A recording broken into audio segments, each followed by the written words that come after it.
smoke the dizzy, but we can always share some disease. It's just a cup in time. This song doesn't have to run. Life's all of us, not every moment we can be feeling fine.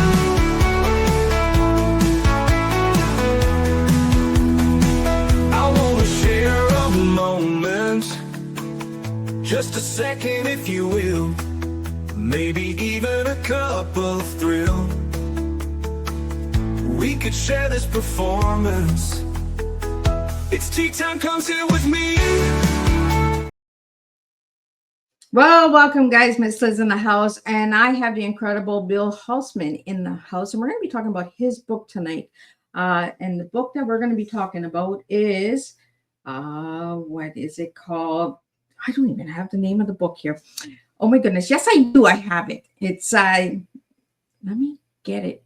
Let me pop it up on the screen. There, 6 to carry the casket and 1 to say the mass.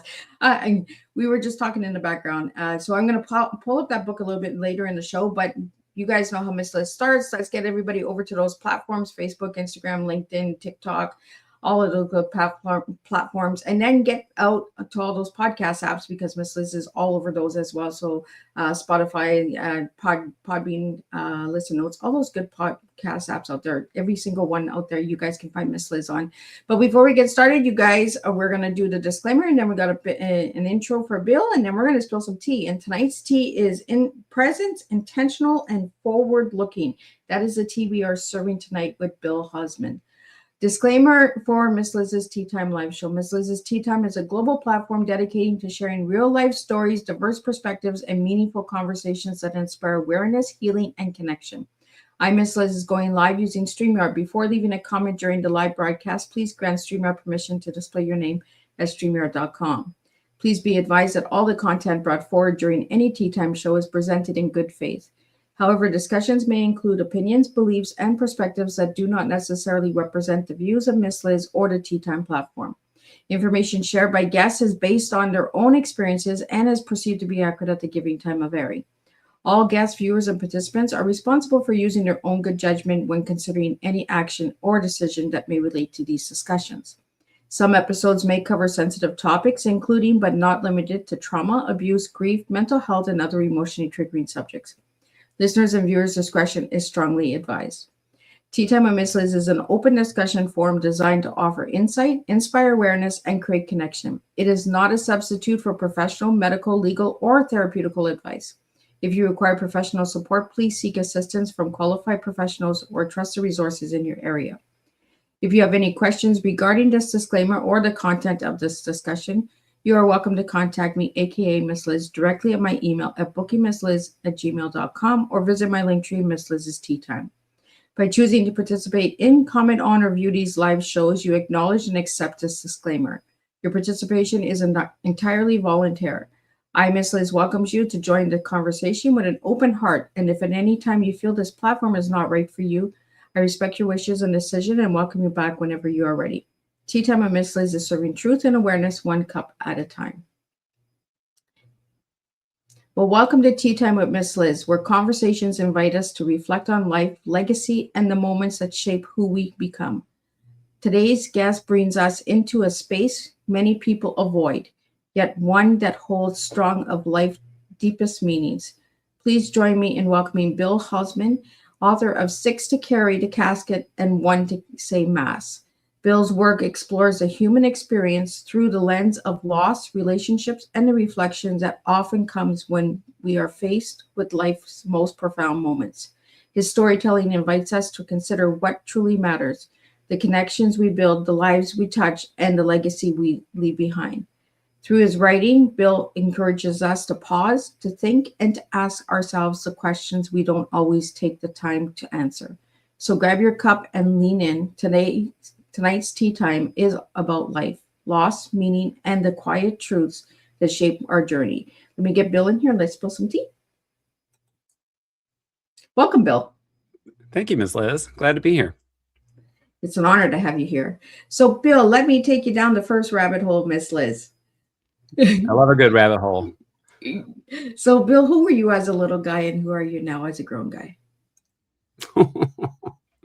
Well, I grew up the youngest of 10 kids in a big Irish Catholic family in the Chicago area. And I think me as a little kid, I was pretty quiet. I was pretty quirky.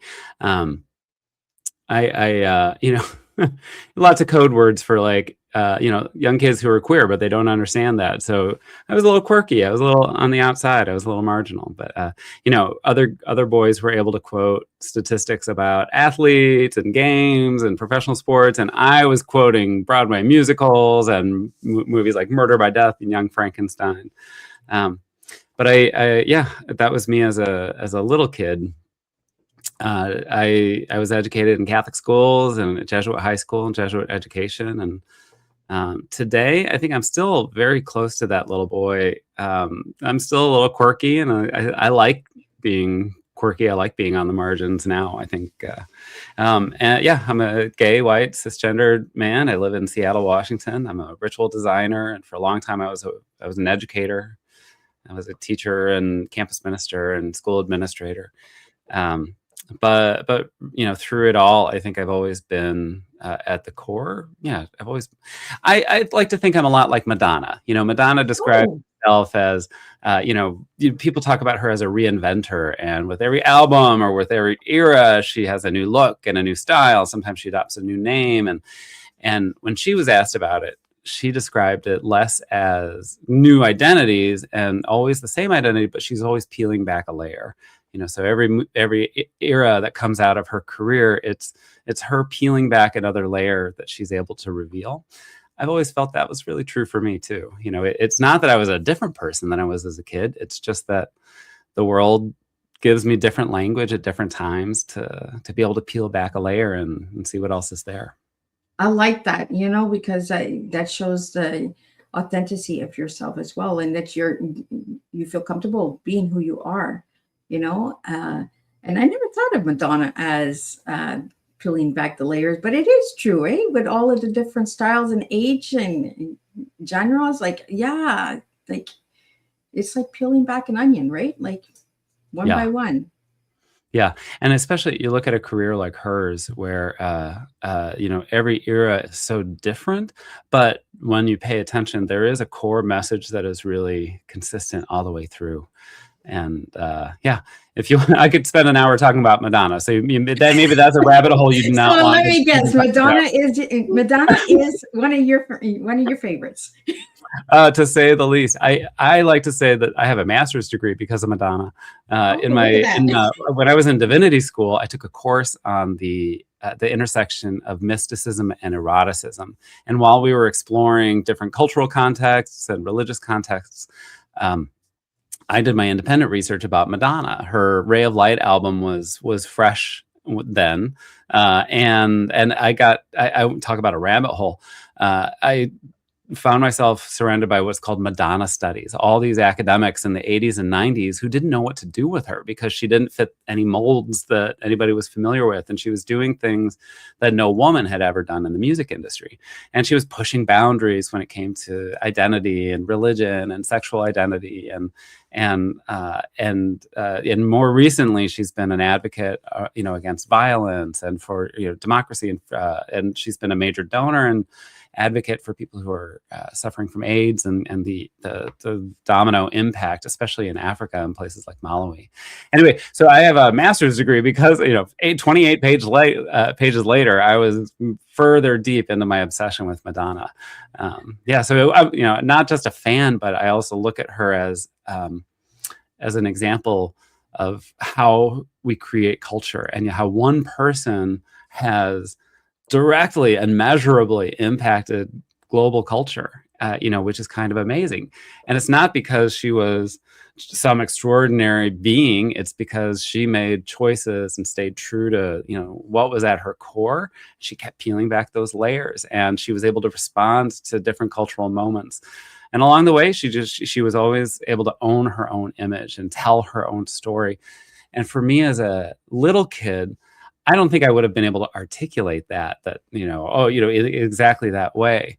But I think that's exactly why I was drawn to her as a little kid. I didn't have the language to tell my story then. And I looked at her like, someday I'm going to be able to tell my story like she tells hers.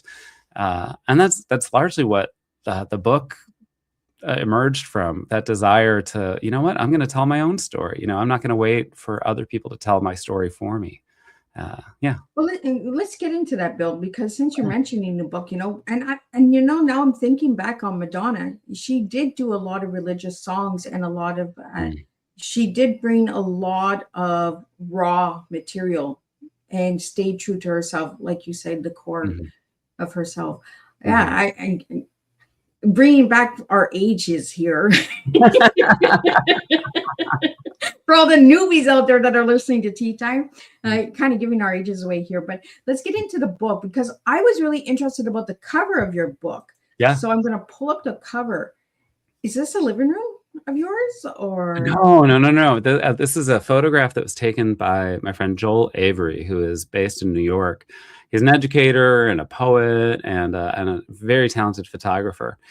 And I reached out to him when I was, putting the book together and looking for cover art. And I thought, oh, Joel gets it. Joel will understand the story I'm telling.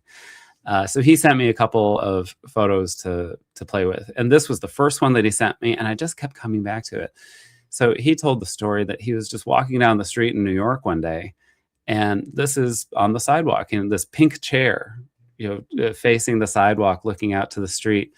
Is right there in the middle of all this chaos and all this debris and detritus and something about the patterns of, the multiple posters that are up on the columns and the graffiti that's up random and furniture in various states of decay and repair. So he saw it as kind of a beautiful mess. And I looked at that too, and I thought, oh my gosh, I'm sitting in that chair, and that is the mess and the swirl of my life behind me. And I think, when I found myself swimming in grief or in anxiety or in pain or fear, I'm probably facing that mess and not able to see what's behind me, what's out on the street. But the fact that the chair is facing out with the mess behind, that felt like what the book was for me. Not leaving my past behind, but knowing it's back there and knowing I can tap into it to continue to shape myself and to continue to grow. But I'm always looking out onto the street. I'm always looking at the world and wanting to engage. I also love the rest that a chair like that gives in that setting. You think of an urban setting as chaotic and loud and frenzied, and there's this little oasis, this pink chair. Just it makes me want to go have a seat and just take a rest, and and that's for me, that really resonated with what I was trying to do with the book. So Bill, how did you get the title of your book? The title is taken from an essay in the book with the same title, 6 to Carry the Casket and 1 to Say the Mass. And that essay is about my mom. A lot of the book is about my mom and my relationship with my mom. She, when she was turning 80 years old, about 4 months before she died, we threw a party for her. And my sisters nominated me to give a toast and to a happy birthday toast. Now, I think a lot of people would talk about, somebody's achievements or, somebody's qualities or anything. My mom's history could really be told in her catchphrases, in the phrases that she had a way with words. She was very precise in her language. So anything she said was deep and packed, but one of the things that she said a lot was in response to people's shock when they found out that she had 10 children. So, the first thing they'd say, oh, you have 10 children? And she'd lean in and say, well, they're from my husband's first marriage. And by the time people figure out, wait, you were your husband's first marriage, she had already moved on to another conversation. And when people found out that she had 7 boys, they were like, 7 boys? How do you, 7 boys? oh my gosh, isn't that overwhelming? And she'd say, well, God gave me 7 sons for a reason. 6 to carry the casket and 1 to say the mass.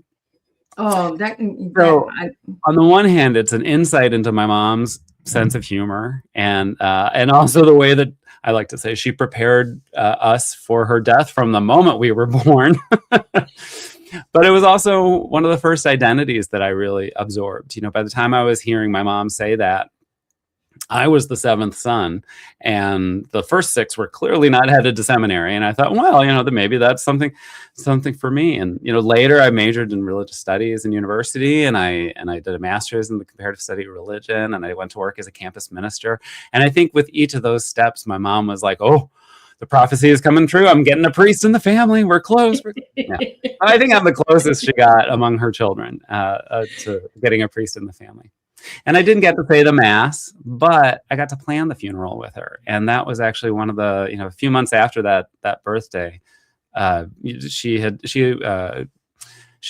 recurrent cancer that came back, and this time it was terminal. And she made a decision. She was done with chemo. And when she did that, I went in for the weekend to visit and to, you know, say goodbye. And we were sitting watching The Sound of Music. And we're sitting in the little den and watching Sound of Music. And as Maria and Georg are falling in love, she just turns to me and says, you know, there's a song I want at my funeral. And I thought, okay, here we go. This is my instruction. So I went and got my laptop and started the file to start planning her funeral. And we spent the rest of the movie, you know, she had very specific ideas about what she wanted to communicate and what was important to her to communicate to people as we were all saying goodbye. And it was a really beautiful moment. It was, you know, it was not something I ever wanted to do, but what an extraordinary gift to be able to share that moment with her. And I frame it as her last kind of lesson for me, that she was approaching death with dignity and with confidence, and she was ready, and she knew what the funeral was about. She didn't want people to dwell. She wanted a space for people to, yes, of course, say goodbye, but also to figure out how do we all keep moving forward, you know, without her.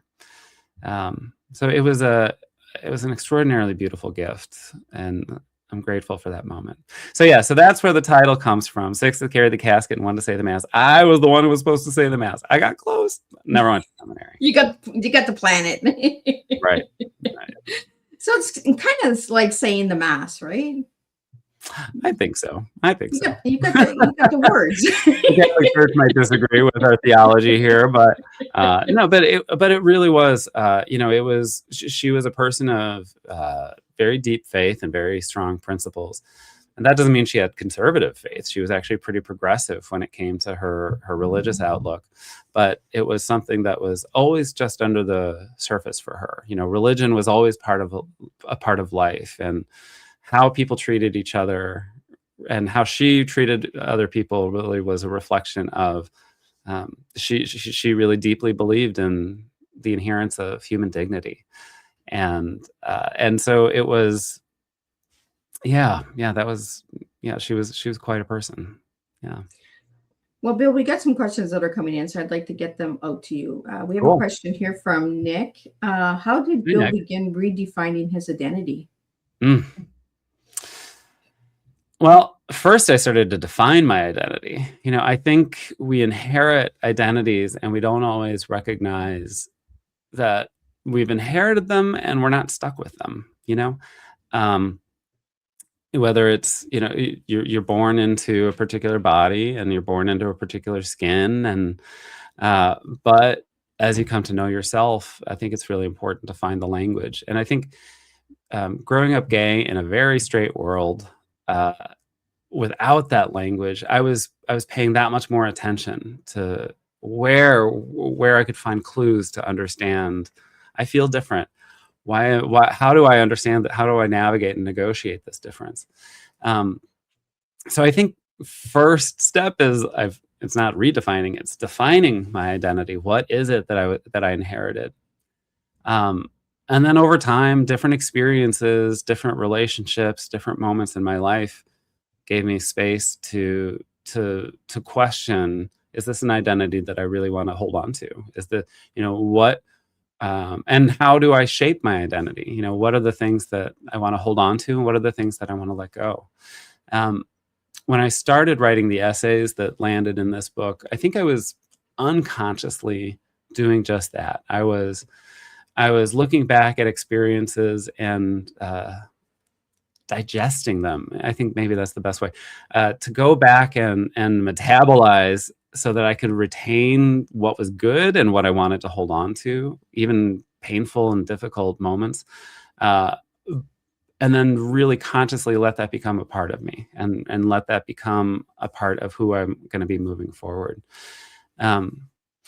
For me, the method throughout all of that is reflection, is critical reflection. I think people give reflection kind of a bad rap. We think of it as opinionizing, or we think of it as warm and fuzzy. Oh, let's reflect, but let's all hold hands and sing Kumbaya. Yeah, I mean, I'm happy to hold hands and sing Kumbaya, but that doesn't mean we're doing any critical reflection.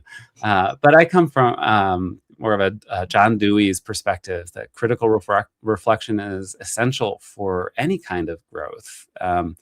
But it's not just sitting back and feeling warm and fuzzy or having an opinion. It's looking at things systematically. It's being in dialogue with others, whether it's somebody right in front of you, or whether it's somebody who, was in the past from 1,000 years ago and left behind a text you can be in dialogue with.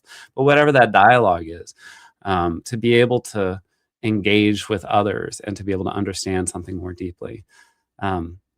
So for me, reflection and various modes of reflection was really important for me to understand my identity, and then to feel empowered to redefine my identity. What kind of goes into the question that just came in is, how do you start questioning inherited beliefs? I think you trust your body. Martha Graham said, "The body never lies," and I always found that. Martha Graham, the dancer, who was sort of the creator, the mother of modern dance, and she said, "The body never lies," and I always took that to heart. When our body rejects, what the cloak or the clothes that have been put on us, that should tell us something. And so I think about people who grow up in worlds where being queer is not just not visible, but dangerous, right? You find out really young as a kid, because your body kind of reacts to things, and you don't always have the language for it, but you can trust that gut, you can trust that instinct. The other piece that I've always relied on is conscience. One of the things that my mom was really insistent on when it came to Catholic theology was a little piece of theology called the primacy of conscience. And it's the notion that our conscience is that part of us that is closest to God. And when our conscience is ringing a bell, that's what we have to listen to, not the authority in front of us, not the law, not the Pope. My mom used to say, "Oh, what does the Pope know? He's just another priest." So it's he's not the one doing the mass, right? No. But when your conscience is ringing, that's what to listen to. And so when my body was telling me, like, "Hey, Bill, you're not straight," I didn't experience a conflict that a lot of people experience, because I didn't have a religious world saying this is what you need to be.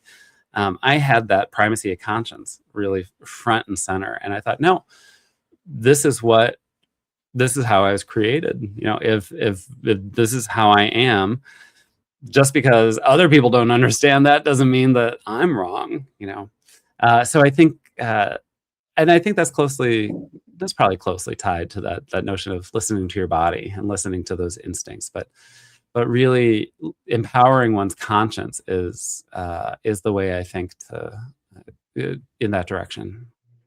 The next question we have that came in is, how can someone balance faith and personal truth? I feel like there's a story behind that question. Right? Like, We got a whoa, storyteller joining us tonight. that is a month-long retreat to respond to that question. I think I don't if it's true, I don't know that it has to be balanced. I think of faith and truth being integrated. If your faith is conflicting with a truth that you feel, whew, that requires some unpacking. Yeah. Christian Wyman is a poet, and he wrote this book called My Bright Abyss, and he has a beautiful meditation in it on a life of faith. And he said, I hope I don't misquote him here. If you believe at 50 what you believed at 15, then you have not lived, or you have denied the reality of your life. And I invoke that because that's the first thing that came to mind of looking at this very deep question.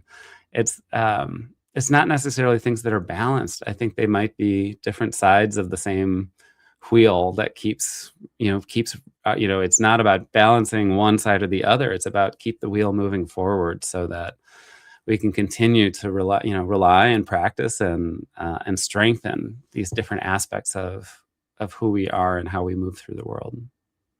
Well, Bill, we have kind of a couple of questions that are similar, so I'm going to just pop them up on the screen so you can see them. We're going to start with the first one here. Just give me a second here. The first one is, what inspired this book and its message? And then I'm going to jump over to the next question because it's kind of goes 2, 3 in 1, I'm going to say. What struggles, where is it? I just seen it. And what challenges did Bill face, sharing his story? And then the one here at the bottom, what role did faith play in Bill's journey? So if you could kind of answer those 3 questions all together. Oh my gosh. Okay. 3 for 1. Let's dive in. All right. So I'll take them systematically. So first, what inspired the book? I didn't set out to write a book. I burned out after almost 20 years as an educator. I loved my work, but I found myself in the most difficult job that I had ever had, working as a middle school principal. And then my mom died 2 days before the start of school. So that first year, I never really got my feet on the ground. And the second year, I thought, okay, my second year as a principal, this is when it's going to happen. I had been working for this job my whole career. I was so excited, and I was ready for year number 2. And then my sister died very suddenly. And then my father died about 4 months after her, after a long decline. He had had a couple of strokes. So I found myself just immersed in loss and grief. And yet I was in a job that required me to take care of my faculty and my students and to contribute to that community. I didn't have anything left to give. And so I was, what's the phrase, running on empty for a while. And I completely burned out. I had always loved school. I always loved being a student. I loved being a grad student. I loved being a teacher. I loved being an administrator. And then one day I woke up and I thought, I don't want to go to school. And I kind of heard the thought bouncing around my brain. I thought, that's the first time I have ever had that feeling in my life. And that told me something was broken, that something was off. So I was able to end my career. I gave myself a year to do nothing but heal and recover and not think about work and just focus on being healthy. It was also around that time that I had met my husband, and he gave, as I was at my worst, he really reminded me to be kind to myself. And I mean, I'm every day grateful that he does that for me. So I took the year off, and actually during that year we got married. I moved up to Seattle. I was ready to start my new life. And then the world shut down. Halfway through my self-imposed sabbatical, that's when COVID hit. And here in Seattle, COVID hit early. We were the first we had the first big breakouts in the United States. And so we had a lot of time to think, to sit and think. And I started writing basically to process, like, how did I get here? How did I land here? When I started and then I wanted to understand not just how I landed here, how did we all land in this place of burnout? Like, how did we all get here? When I was ready to start working again, I thought I was going to run back to school. And every time I thought about going back to school, the triggers would all launch, and I was like, oh no, okay, it was something else. So I started a little consulting practice and was doing different projects. And I started including essays in my weekly newsletter. And after about a year and a half, a friend said, hey, have you ever thought about turning these into a book? And I said, oh, that's so nice. That's so kind. No. And then a couple months later, a second friend said, hey, have you ever thought about turning these into a book? No. That's not, no. I'm just doing this. And then when a third friend said, hey, have you ever thought about turning these into a book? I thought, well, okay, I have smart friends. I have caring friends. They're not just going to say that. And so I started to look, and I stepped back, and a lot of what I had written was about identity and what were the things that shaped me, what were the things that were burdening me, what were the things that I was clinging to that I needed to figure out how to let go. And so that's really how the book came together. It was not intended to be a book. It was just me processing and trying to get to the other side. I write throughout the book. I write about various struggles. So on to the second question, and struggles and challenges. Some of them were about being the youngest child of a big family and feeling peripheral and on the outside most of my childhood. Another big piece of it was my relationship with my parents, which was very strong in a lot of ways, because as the youngest, by a big gap, I was also kind of an only child. So I had a different relationship with my parents than my older siblings did. But when I was in middle school, their drinking got real bad. And so that was a major factor that I write about through the book, of how that impacted my relationships with them, how it impacted us as a family, and sort of what I've done with that. I write a lot too about understanding my sexual identity and understanding, what were the things that gave me a clue of, oh, this is what this feeling means, and this is who I am. And I actually decided to designate the entire third part of the book to, I call it the pride section.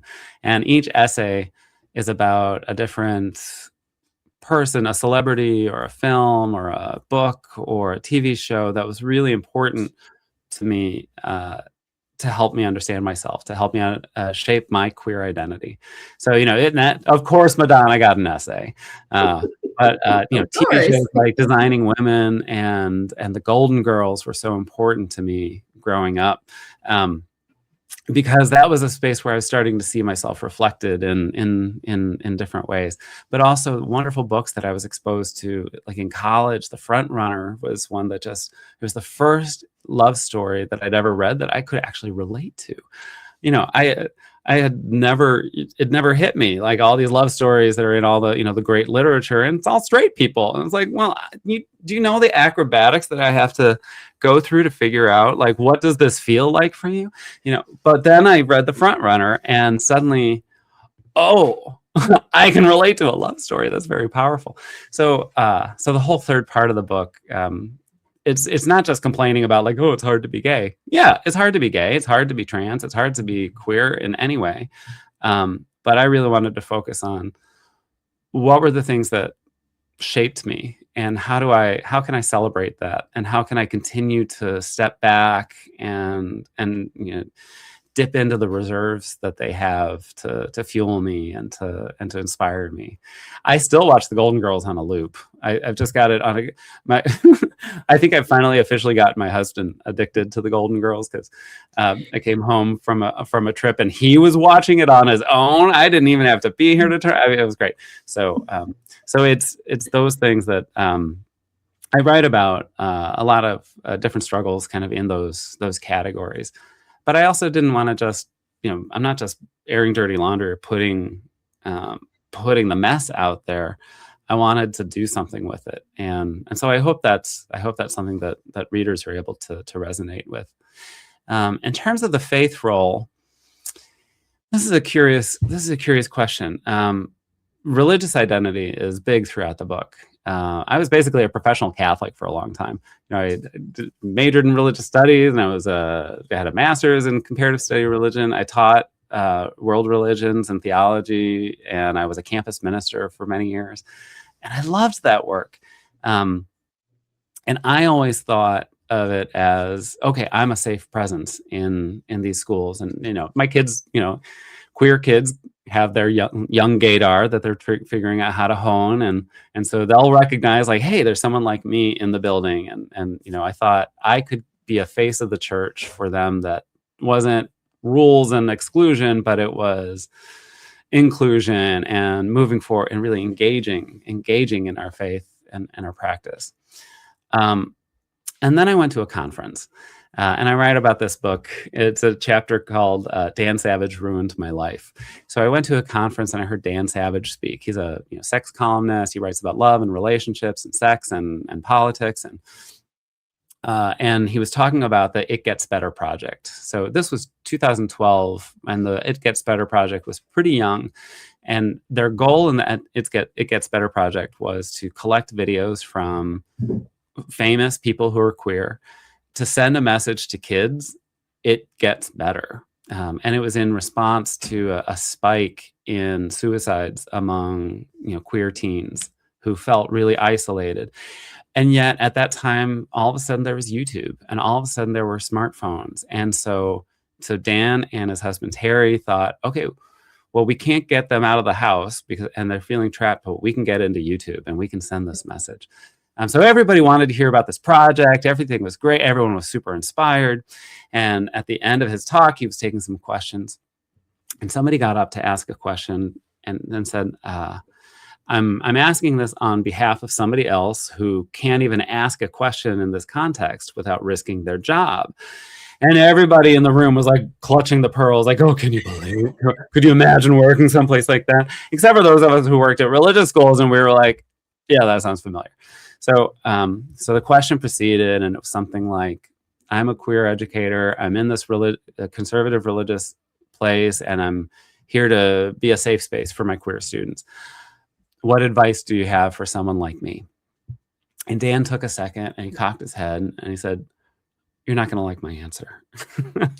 And his advice was to get your resume in order. And everybody in the room at that point was like, what? So he explained, you think your presence there is sending a message that kids are safe, but you're really sending a message that it's okay to leave part of yourself at the door on the way into work in the morning. And I had never looked at it that way. And in an instant, my self-understanding as a teacher, my self-understanding as a Catholic completely flipped upside down. And I started looking at it very differently. And that really set the path for me to get out of Catholic schools. I identify as Catholic. I'm in a big fight with the Catholic Church, and I'm waiting for them to apologize, but I don't think that's going to happen anytime soon. But so I don't practice as a Catholic, but I don't think of myself as an ex-Catholic. I think of I'm one of those Catholics who's waiting for the church to recognize the inherent dignity in me. And so I think it's really sad how religions, divide people. Well, we're all children of God, so why are we being divided? Why can't we be accepted for who we are, right? Straight, gay, queer, like we're all individuals. We all bleed red. Like we all have a heart. And I find that there's so much judgment with people that don't understand stuff, and they're so closed-minded. And Catholic churches, I find that I know the Catholic Church can come after me now, but they're so closed-minded and so set in their ways that they don't want to open the mind of understanding an individual. Well, that said, the Catholic Church now, with Pope Francis and now with Pope Leo, the tone talking about queer people and their place in the church has shifted pretty radically. That doesn't mean that the theology's changed, but if people think that a pope can just change theology, that's not how the church works. It builds up from the ground up, and then the Vatican says, this is a new truth. This has been revealed, throughout the church. So it's not like the Pope can just like wave a wand and change the teaching. But what I think Francis and Leo did and is now doing is really changing the tone and being very visibly engaged with queer folks as a way to send the message of, we're all welcome at the table. Francis's biggest argument against conservative Catholics who wanted to deny communion to not just queer folks, but anybody who violated church teaching or whatever. And his response was, Eucharist is not a reward, it's nourishment. We go because we're broken and because we want to find something, some strength or some healing or some peace. We don't hold that back. We can't withhold that from people just because they're not living a life that we don't understand. I'm with you. For me, it boils down to, why is the first instinct when you meet somebody who is other than you, and this isn't just religious context, this is anytime, but why is the first instinct to judge and push away and not to ask, well, that's interesting. What does that tell me about creation? Especially when people invoke, religious perspectives, and to say like, well, that's not what God intended. Like, how dare you try to read the mind of God? Like, who are you to say? But for me, it's, right now I think about I have trans family members and friends, and I think about them and the vitriol that they're suffering and the danger, very real danger that they're living in, because people they look at them and they say, nope, you're wrong, without saying, maybe there's a piece of creation I don't understand yet. Maybe God is still revealing something. Maybe I haven't got the eyes to see what might be revealed in somebody else's life. But I find that's with everything in life, right, Bill? Like everything in society, when somebody doesn't understand it, automatically, let's divide it. Mm-hmm. Let's separate it. Let's cause confusion. Let's cause distractions. Instead of getting to understand it and sitting and having an open conversation or an open debate about it right away, it's like, you're wrong, I'm right. You're right, I'm wrong. Like, like there's no openness that I find that is happening in today's world. And that's why I love having conversations like this, and, the openness of the conversation, whether it's what I believe in or not, my daughter asked me many a times when my son was younger, Mom, if your son turned gay, would you still love him? Absolutely. Still my child. Like, why would I not love him if he became gay? And I said the same thing for her. Like, why would it change? There should be no change. But there are families out there that as soon as the children come forward and you're no longer my child, it's almost like the fear of understanding. And I think too, it's when religion is manipulated by power structures, it is unstoppably dangerous. And when powerful people use religion as a weapon, and I believe that that's what's happening now. I don't think religion itself is evil or good. It's a human institution, and it's subject to how humans use it, right? So to me, that also is a reminder that it doesn't help to be talking about like, the church does this. The church is an abstract entity. It's a collection of people. The country, when we talk about, the country is or the government or this group or that group, whatever it is, we need to stop thinking in those abstractions and instead like, what are the individual choices that people are making that are leading to those collective actions or leading to those collective efforts? It's easy to be cynical if you're constantly waiting for the big structures to change from the top. That's just not how the world was created. Yeah. It changes from the ground up, and it's and when those power I think we're all susceptible to being convinced that, oh, we're not actually powerful, we can't make a difference, when in fact that's just it's we've been taught to believe that because it's a threat to power. Exactly. And people who are in power want you to believe that, oh no, this is what the church says, or this is what the rule says, and as versus those of us on the ground who are individually asking the questions and diving in and living it and giving faith life, giving politics life, giving art life. It's happening on the ground, and it's just about figuring out how to own that, and how do we take that and recreate the world, Right? If we all got along together, it would be a beautiful place. And I believe it could happen someday. I don't know what day, but it's going to happen someday. I hope I'm still alive when it happens. But, it's just to open up the minds. We got to start opening the minds to different creations and different avenues and identities and stuff like that, and just have that open conversation and say, you know what, this is who I am. This is who I am. I still love you. You're still my friend. It was kind of like what COVID did, right? COVID kind of divided everybody. With the injection, not the injection, with the mask, not the mask. It divided a lot of people, a lot of families and stuff like that. We have a question here, Bill, that kind of is what we're talking about is, what does choosing your own story really mean? Do you remember the Choose Your Own Adventure books? Yes. Oh my gosh. Now we're giving our ages away. Were those not amazing? Like, and it's like, if you want to jump off the cliffs, turn to page 43. If you want to go down the river, turn to page 48. And like, oh, where's this story going? I feel like somebody working in the Marvel universe was inspired by those Choose Your Own Adventure novels. And that's how they came up with the whole multiverse, philosophy and all that. Choosing my own story. What does that really mean? It is taking ownership and responsibility for the choices that we make. I think that, that does relate to exactly what we're talking about. It's not even, I get tired when people talk in, euphemisms and abstractions. And it's like, it's too easy to be cynical, right? I think choosing to tell my own story means not giving into that cynicism. Instead, what does my life reveal about myself, about others, about the world? And, what does your life reveal about yourself and others in the world? What is our relationship? And being able to tell my own story as versus waiting for somebody else to tell it for me.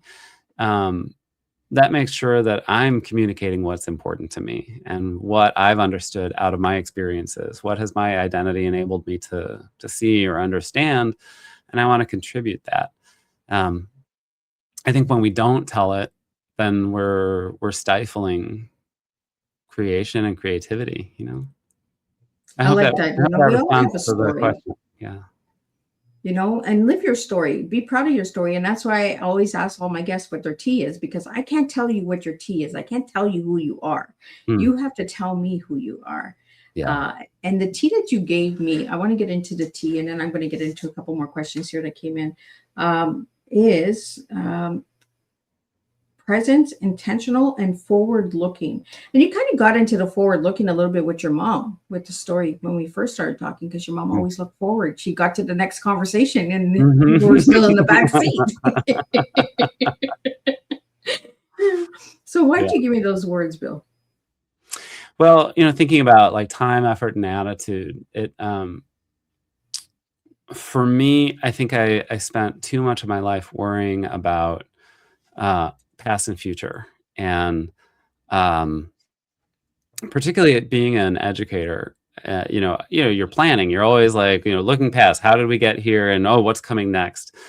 But the most beautiful moments as a teacher happened when I felt really present to my students and to my colleagues, and that's where those transformative moments emerge. It's not when you're looking back or forward. It's when you are in the present moment.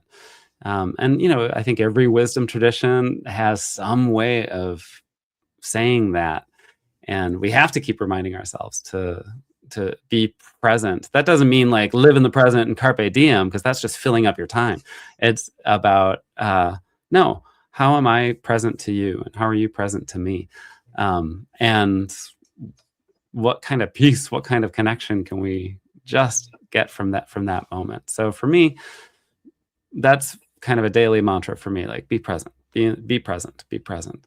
And it takes practice to be present. It's not natural. It takes practice to sit still. It takes discipline to be able to cultivate that skill. Intentional in terms of the effort. I've never been a hard worker. I'm not a believer in hard work. I'm a believer in smart work.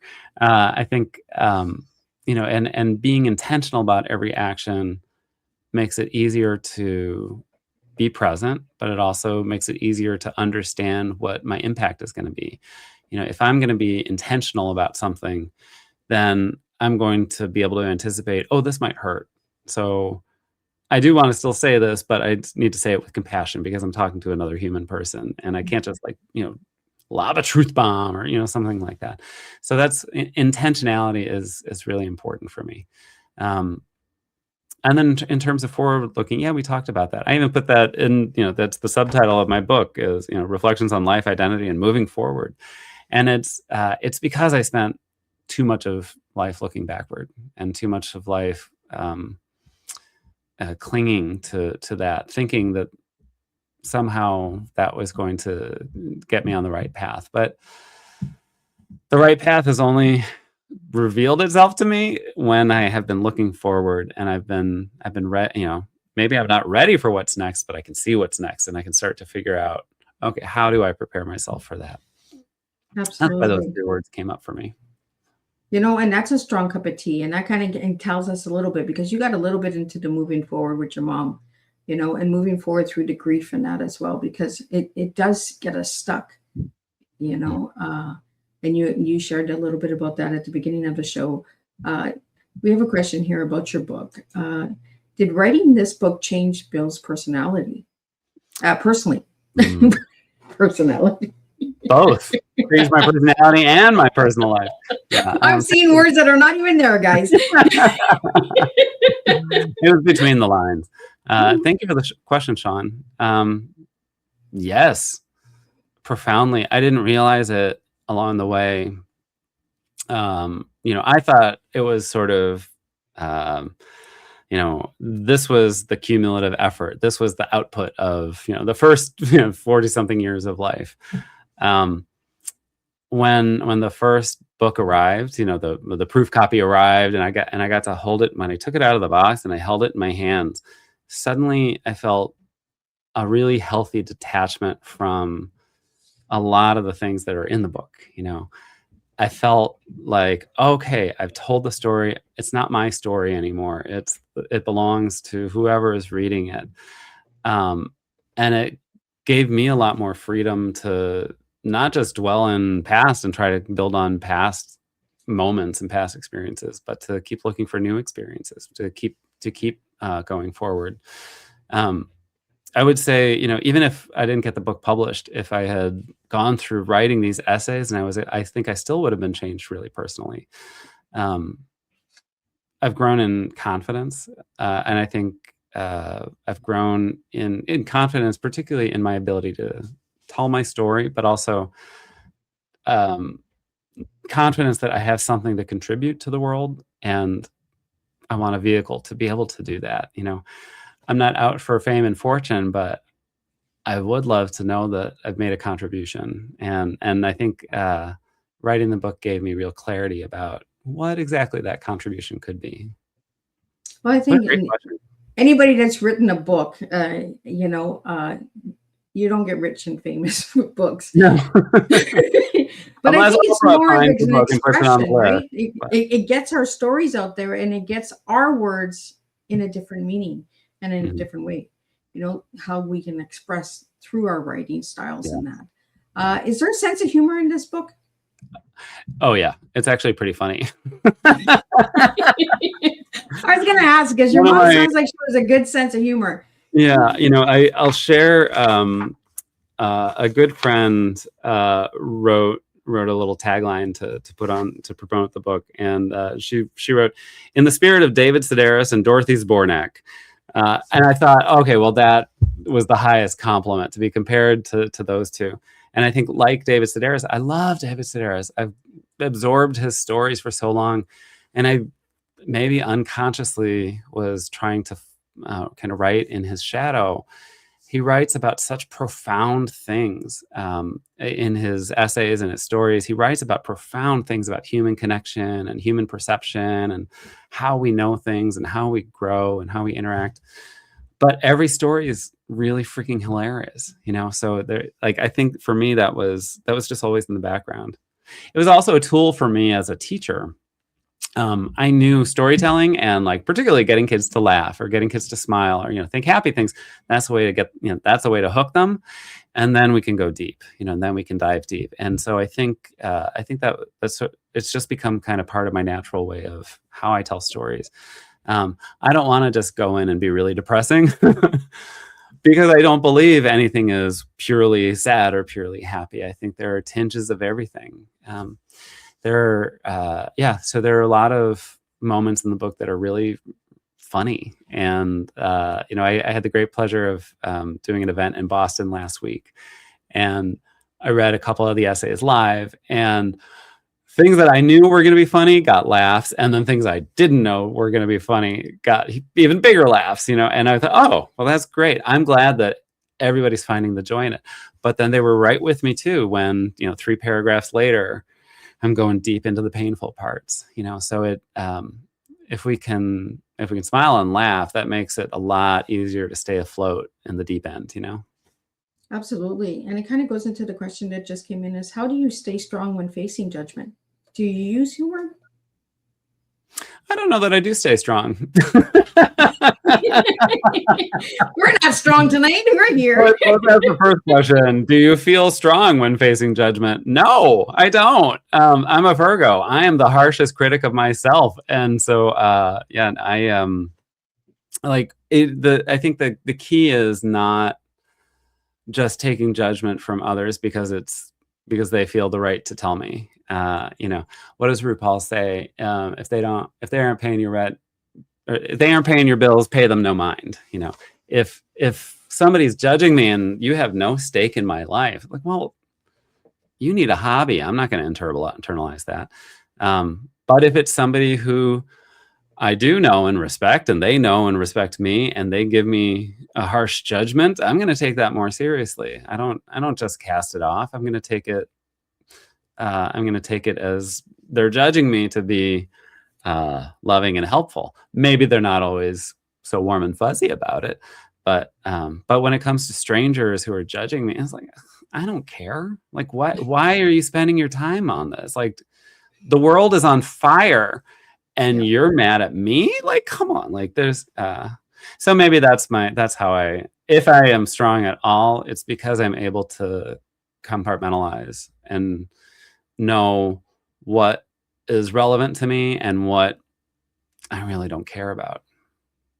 Well, Bill, if anybody wanted to get this book, where could they get it, and how can they reach out to you? You can get it anywhere you get books, on my website, which is up on the screen, billhulseman.com.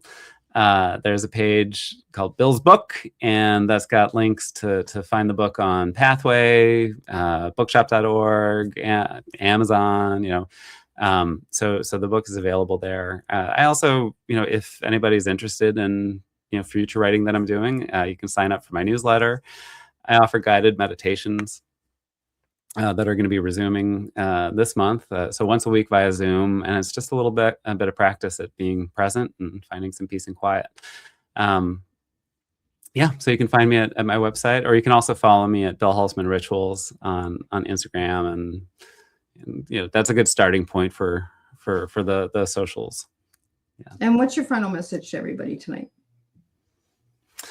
I'm going to borrow the words of Marcia Falk, who is a Reconstruction Jewish poet and theologian and liturgist, and she wrote a blessing for children that I think it's something we all need, and it's, be who you are, and may you be blessed in all that you are.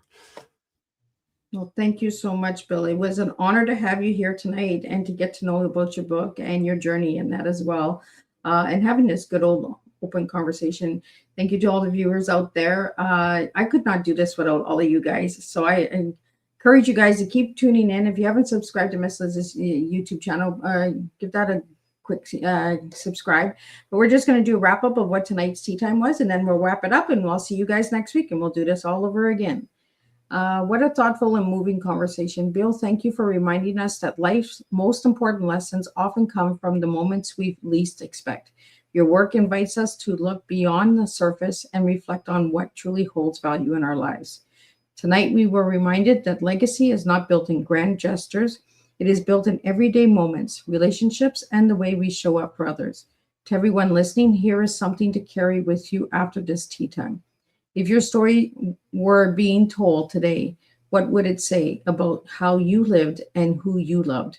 Until our next teacup shared, keep sharing, keep choosing meaning, keep choosing connection, and keep living in a way that reflects what matters most to you all. And thank you all for joining me, and I'll see you guys next week, and we'll do it all over again.